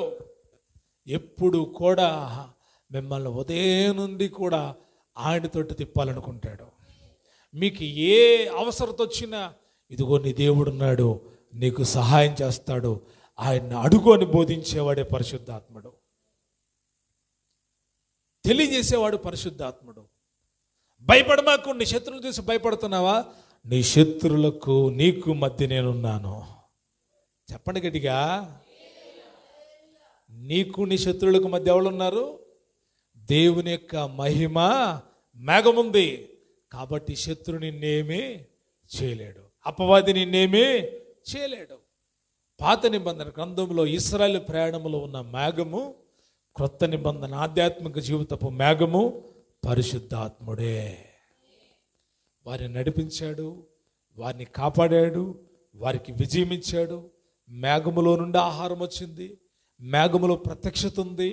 వారు మేఘమును చూసినంత కాలం బలముగా ఉన్నారు, మేఘములో నడిచినంత కాలం క్షేమంగా ఉన్నారు. కేవలం ఆ మేఘము ఇశ్రాయేలీలకు మాత్రమే ఉన్నది. స్తోత్రం చెప్పండి గట్టిగా. ఆ మేఘం ఎవరికి ఉంది? పగలైనా రాత్రైనా వాళ్ళకు సూర్యుడితో చంద్రుడితో సంబంధం లేదు. పగలు రాత్రి దేవుడే. నిజమండి, ఇది మీరు నమ్మాలి. ఆ మేఘము వారిని ఏం చేస్తుందంట? ఆవరించి ఉంది. అరణ్యములో వెళ్ళిన ఏ హాని వారికి కలగలేదు. గట్టిగా స్తోత్రం చెప్పండి. ఏ ముళ్ళు వారికి దిగలేదు. ఏ జర్రి వాళ్ళని కుట్టలేదు, ఏ తేలు వారికి వాళ్ళని ఈ తేలు వచ్చి కుట్టిందని ఉందా వాక్యంలో? ఏ హాని కలగలేదు వాళ్ళకి. కారణం ఏంటో తెలుసా? వారు మేఘము కింద ఉన్నారు, వారు మేఘములో ఉన్నారు. వారిని ఆవరించిన మేఘము దేవుడే వారిని ఆవరించాడు గనుక వారికి అన్ని విషయాల్లో దేవుడు సహాయం చేశాడు. వీరు తొందరపడ్డారు, మేఘములో ఉన్నారు కానీ వీళ్ళకి తొందరపాటు ఎక్కువ. మేఘములో ఉన్న సంగతి మర్చిపోయి అంటారు, మోషే ఇప్పుడు మాకు నీళ్ళు అవసరం, ఇన్ని నీళ్ళు ఉన్నాయి కానీ ఇవన్నీ ఎలాగున్నాయి? చేదుగా ఉన్నాయి అంట. మేఘములో ఉన్న వాళ్ళకి కలవరం ఎలా? దేవుడు ఏం చేశాడు తెలుసా? ఆ మేఘములో నుండే మారాను మధురంగా మార్చాడు. ప్రజలు అడుగుతున్నారు, ఆకలి లేకుండా వెళ్తున్నారు, కానీ కొంతమంది ఉంటారుగా విశ్వాసం ఉండదు. విశ్వాసం లేనితోనే ప్రమాదం. విశ్వాసం ఉన్న వాళ్ళందరూ బాగానే ఉంటారు. కొద్ది కాలం నడిచిన తర్వాత, మోసే తెచ్చుకున్నాయని అయిపోయింది, ఇప్పుడు మాకేమవుతుంది? ఆకలి అవుతుంది. ఏమవుతుంది? ఆకలి అవుతుంది. ఆ ఆకలి తీర్చడానికి దేవుడు దేవదూతలు తినే మన్నాను ఇశ్రాయేలుకి ఇచ్చాడు. దేవదూతలు తినే మన్నాను ఎవరికి ఇచ్చాడు? ఇశ్రాయేలుకి ఇచ్చాడు. ఈరోజు పరలోకం నుండి దేవుడు మాటలు నీకు నాకు ఇచ్చాడు ఆయన. స్తోత్రం చెల్లిద్దామా? ఇశ్రాయేలును ఆవరించిన మేఘం వారితో ఉన్నంత కాలం, ఆ మేఘములో ఉన్నంత కాలం వారి జీవితాలు ఫలభరితంగా ఉన్నాయి, పూరేళ్ళు దొరికినాయి. దేవుడి యొక్క కృప ఆవరించి ఉంది. ఆ మేఘం వారిని కానాను వరకే నడిపించింది. కానీ ఈరోజు పరిశుద్ధాత్మ అనేటువంటి మేఘం మనకుంది. ఈ మేఘం ఎక్కడి వరకు నడిపించిందో తెలుసా? ఎక్కడికి నడిపిస్తుంది? పరలోకం చేరే వరకు నేను నడిపిస్తుంది. అయితే ఈ మేఘం నిన్ను ఆవరించి ఉందా? ఎందుకు విశ్వాసుల యొక్క సాక్ష్య సమూహం తెలియచేయబడతా ఉంది? హెబ్రీయులకు రాసిన పత్రిక 11వ అధ్యాయంలో విశ్వాస సాక్షుల సమూహం ఉంది. ఎందుకు అంటే మీరు అటువంటి విశ్వాసాన్ని కలిగి ప్రభు కొరకు జీవించాలి. మేఘములో మీరుంటే ఆహారానికి దిగులు పడరు, మేఘములో మీరుంటే దాహానికి బాధపడరు. ఎందుకంటే నేనిచ్చే నీళ్లు తాగువాడు మరి ఎప్పటికీ తప్పికొనడు. శారీరక సంబంధమైన ఆహారం శరీరానికి అవసరం, కానీ మేఘము నిన్ను ఆవరించింది కదా, నీ ఆత్మకు దప్పికైనను ఆకలి అయినను ఉండదు. నమ్మిన వాళ్ళు స్తోత్రం చెప్పండి. నీ ఆత్మకు ఆహారం సమృద్ధిగా దొరుకుతుంది. మరి ఉన్నావా పరిశుద్ధాత్మ మేఘం కింద? ఆ మేఘము నిన్ను ఆవరించి ఉందా? ఆ మేఘములో నువ్వు ఉన్నావా? ఉంటే నీ నడకంతట్లో నడిపించువాడు పరిశుద్ధాత్మడే. మేఘము కింద ఉన్నారు కానీ కొందరు సణిగారు, కొణిగారు, మోషే మీద తిరుగుబాటు చేశారు. ఏమైపోయారు తెలుసా? ఏమైపోయారు? చనిపోయారండి. వాళ్ళు కానానికి చేరలా, మేఘము కిందే ఉన్నారు. చాలామంది పరిశుద్ధాత్మతో నింపబడే తిరుగుబాటుతనం చేయడం, అక్రమాలు చేయడం, అన్యాయం చేయడం, దేవుని ఆత్మ కలిగే యేసు ప్రభు నమ్ముకొనే యేసు ప్రభులో ఉండే ఇది మనకు న్యాయమా? ఇది మనకు ధర్మమా? భయభక్తి కలిగిన వాళ్ళు పరలోకానికి చేరలేరు. అంతరంగ భక్తి దేవుడికి కావాలి. హృదయం నిండా యేసే నింపుకుంటే, గుండెల నిండా యేసేని నింపుకుంటే, ఆయన ఆయన ఆయన ప్రత్యక్షతలు మీరు నిలిచి ఉంటే మీరు తప్పకుండా ముందుకు వెళ్తారు. ఇశ్రాయేలు జనాంగంలో దుఃఖకరమైన విషయం ఏంటో తెలుసా? తప్పులు సరిదిద్దుకున్న వాళ్ళు తక్కువ, తప్పుల మీద తప్పులు చేస్తూ బలులు అర్పిస్తున్నామనే అనాలోచనతో తిరుగుబాటు చేసి ద్రోహులై, ముష్కరులై, దేవునికి విరోధులై ఆ ప్రయాణ మార్గం మధ్యంలోనే వారు కూలిపోయారు. కానీ దేవుడు కృపగలిగిన దేవుడు ఈరోజు ఇంకా నీకు సమయాన్ని ఇస్తున్నాడు. మార్పు చెందుతావా? ఇంకా నీకు సమయాన్ని ఇస్తున్నాడు. మారు మనసు పొందుతావా? ఇంకా నీకు సమయాన్ని ఇస్తున్నాడు. సరి చేసుకుంటావా? హృదయములో ద్రోహము, హృదయములో అన్యాయము, హృదయములో కపటము, హృదయములో వేషధారణ, హృదయములో భక్తిహీనత, హృదయములో దురాలోచనలు, ఇవన్నీ పెట్టుకొని బైబిల్ పట్టుకొని యేసుతో కొనసాగుతున్నావు ఆనాటి నామకార్థమైన ఇశ్రాయేలీయుల్లాగా ఇలాగ నడుచుకోవడం దేవుడికి ఇష్టమైన కార్యం అనుకుంటున్నావా? కానే కాదు. నీ హృదయాన్ని శుద్ధి చేసుకుంటే మేఘములో ఉన్న నీకు దేవుడి ప్రత్యక్షత అర్థమైతే ఎలాగుంటావో తెలుసా? కాలేబు యెహోషువ వలె దేవుని కొరకు నిలబడతావు. చెప్పాలి గట్టిగా. ఆ తరములో ఇద్దరు వెళ్ళారంట కానానికి. ఎవరో తెలుసా? యెహోషువ, కాలేబులు తప్ప మరి ఎవ్వరు చేరలా. అయ్యో, అన్ని లక్షల మంది మొదలయ్యి కేవలం ఇద్దరే వారు యెహోవాను అనుసరించారు. వారు గుడారం వైపు చూశారు, వారు దేవుని మహిమ వైపు చూశారు, వారి నోట దేవుని ప్రత్యక్షత ఉంది. వారు మోషేకు లోబడ్డారు, వారి యాజకుడైన అహరోనుకు లోబడ్డారు. దేవుని వాక్య విధానాల్లో వాళ్ళు నడుచుకున్నారు, ధర్మశాస్త్ర ప్రకారం నడుచుకున్నారు, దేవుడు తమతో చెప్పిన విధంగా నడుచుకున్నారు. లోక ఆశలను త్రుదించుకొని దేవుని కొరకు జీవించారు. అందుకే వారు కానానుకు చేరారు. మన ఆధ్యాత్మిక జీవితాలు ఎలాగున్నాయి? మహిమ మేఘాన్ని ఎక్కడానికి మనం సిద్ధపడాల్సి ఉంటే పరిశుద్ధాత్మ నడిపింపులో మీరున్నారా? పరిశుద్ధాత్మ దేవుడు నడిపిస్తున్నట్టు మీరు వెళ్తున్నారా? మీ ఇష్టానుసారంగా జీవిస్తూ, మీ ఇష్టానుసారంగా నడుస్తూ పరిశుద్ధాత్ముడే మమ్మల్ని నడిపిస్తున్నాడు అని అనుకుంటున్నారా? అలా అనుకుంటే మిమ్మల్ని మీరు మోసగించుకున్నట్టే. అలా అనుకుంటున్నట్టే మీ భక్తి వ్యర్థమే. ఆ భక్తి ప్రభువుకి పనికిరాదు. వేషధారణ భక్తి. దేవుడు మిమ్మల్ని చూస్తున్నాడు, ప్రజలు మిమ్మల్ని చూస్తున్నారు. ప్రతిదానికి ప్రతిఫలం ఇచ్చేవాడు దేవుడు. కాబట్టి మీరు గుర్తుపెట్టుకోండి, ఈరోజు ఓ గొప్ప మేఘము కింద ఉన్నారు. లోకములో ఉన్నవాడికి దేవుడు ఆత్మ లేదు, కానీ దేవుడు నీకేమిచ్చాడు? తన ఆత్మనిచ్చాడు. లోకములో ఉన్నవాడికి దేవుని ప్రత్యక్షత లేదు, కానీ దేవుడు నీకు తన ప్రత్యక్షతనిచ్చాడు. లోకములో ఉన్నవాడి దగ్గర దేవుని వాక్యము లేదు, కానీ దేవుడు నీకు వాక్యాన్ని ఇచ్చాడు. లోకములో ఉన్నవాడికి వెలుగు మార్గం తెలియదు, కానీ నీ కళ్ళ ఎదుట దేవుడు వెలుగు మార్గాన్ని ఉంచాడు. ఆయన నీకు వెలుగే నిలిచాడు. ఎన్ని కార్యాలు దేవుడు నీకు చేస్తే ఎందుకు ఇంకా తిరుగుబాటు?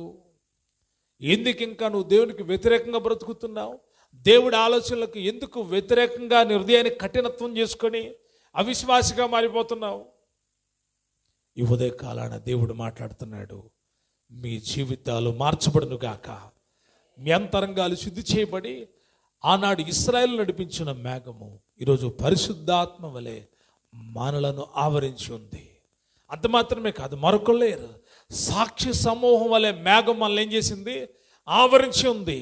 నువ్వెక్కడ బలహీనుడు కాకుండా చెదిరిన హృదయాన్ని బలపరిచి నడిపించడానికి దేవుని యొక్క మేఘము కింద మీరున్నారు. కాబట్టి మీరు ఎప్పుడు కూడా ఎవరి వైపు చూడాలి? యేసయ్య వైపు చూడాలి. ఆకాశం తట్టే చూడాలి. మనుషుల తట్టు చూడొద్దు, లోకాశల తట్టు చూడొద్దు, లోక సంబంధాల వైపు చూడొద్దు. ప్రభు వైపు చూడండి. ప్రభు త్వరగా రాబోతున్నాడు. మేఘారుడై ప్రభు రాబోతున్నాడు. మనం ఆయన్ని మేఘముల మీద ఎదుర్కొందుముగాక, మేఘముల మీద కొనుపబడుదుముగాక. దేవుడు ఆ కృపనిచ్చి బలపరిచి నడిపించునుగాక.